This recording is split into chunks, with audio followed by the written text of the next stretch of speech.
Hello, welcome to Kevlar's Quest, the Morning Life podcast. I'm Kevin Ejezi. Today's quest is when success makes love complicated. When success makes love complicated. Let me start by saying clearly this is not an endorsement of prostitution.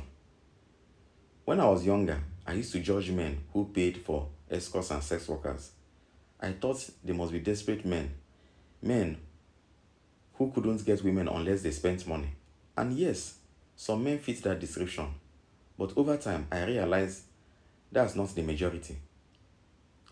I have gradually noticed that the dating world changes as success grows. I have come to understand their perspective on this, even if I don't endorse it. This talk is really for women to help them see the unique challenges that highly successful men face.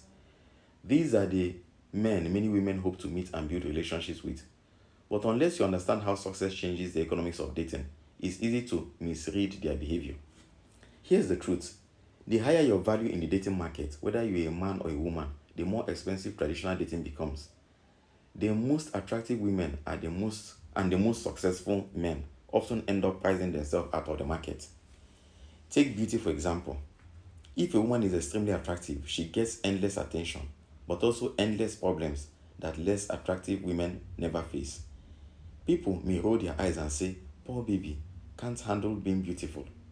But those problems are real. They are just invisible to most people. The same goes for men. The sweet spot for a man is earning enough to live comfortably.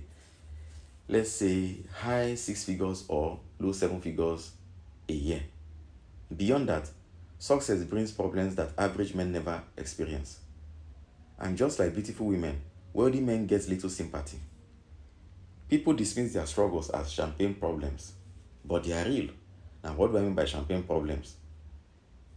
Like rich man's problem. Rich man's problem are usually what poor man sees as no problem because the poor man thinks that the man can just throw money on anything. That's the truth. It's just like when you give a poor man a champagne to open. He doesn't need a champagne opener. He doesn't need to. You just see him jump up and use his teeth to draw out the cork immediately. But a rich man may start looking for a champagne opener or a wine opener or anything to open it. He will not just jump out and use his teeth and go direct to it. And so, poor men do not see this as a serious problem. That's why I call it champagne problems. So, why would a man like this ever use escorts and other sex workers? It's not because he lacks options. Successful men usually have plenty of women interested in them. The issue is that traditional dating becomes seriously expensive once you reach a certain level. Let's break it down.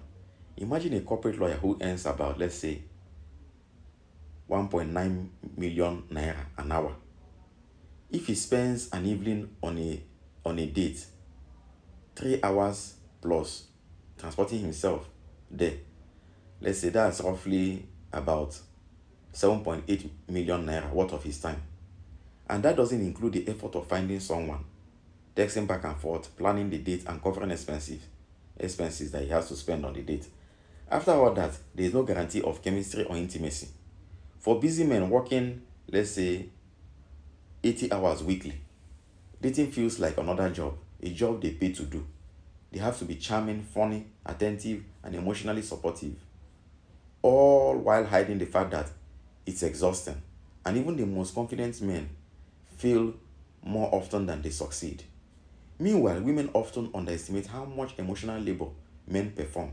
Yes, women invest emotionally too, but men spend enormous energy trying to spark attraction, maintain interest, and keep relationships alive. For a man whose time is worth millions of naira per hour, the man starts to look unreasonable. That's why some successful men choose alternatives. It's not about maturity or narcissism, it's about efficiency. They are trying to solve a problem. Too much time, money, and energy spent for too little return. And here's the bigger lesson. Dating is not just about romance, it's about economics, choices, and trade offs. The more successful you are, the more those trade offs matter. For women, you want to connect with these men. Understanding their reality is key. Because at the end of the day, love shouldn't feel like a financial burden. If it does, the issue isn't how fast or slow things move. It's whether the people involved are truly right for each other. Okay, that's our quest for today. Please subscribe, like, and share. Someone out there needs to hear this message. Maybe someone like you. Let's spread strength and clarity to those navigating this journey. We'll talk more in future episodes. Let me know your thoughts. Thanks for listening and take care.